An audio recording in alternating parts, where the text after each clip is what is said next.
Ayan, bali bumili pala ako ng Adidas or paa ng manok. Ayan guys, nilinisan ko na siya.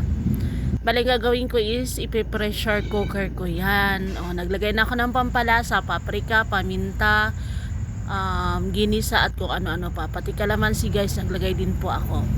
So ayan na siya guys. O, yan ang mga paa na natimplahan ko. So ang ginawa ko is minix-mix ko po. Pasensya na ako nagbibideo.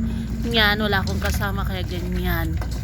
So i-mix-mix lang po natin. Don't worry, malinis po yung kamay natin guys. Kasi nga napopanood ko sa mga vlog na crispy daw pag na pressure cooker. So syempre hindi tayo maniniwala hanggat di natin na try. Alam nyo na, to see is to believe talaga. O ayan, nilagay ko na siya sa pressure cooker guys.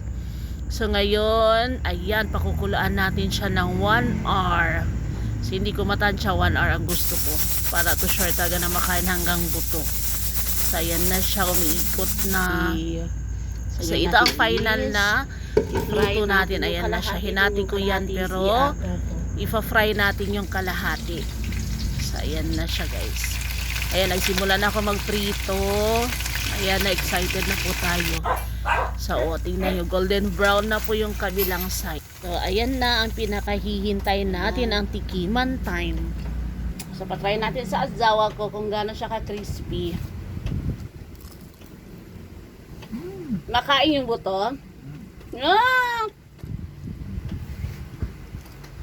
Nakakain yung buto guys, as in real. So ayan, nag-joke pa ang asawa ko guys, pero ayan, kumain pa siya ulit guys. So tingnan nyo.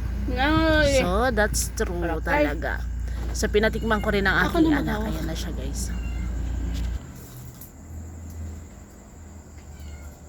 Harap, harap. Mahulog yung mga egg dyan ha.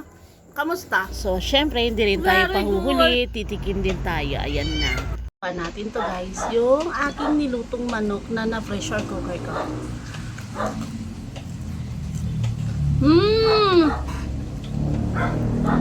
Ang lambot na buto.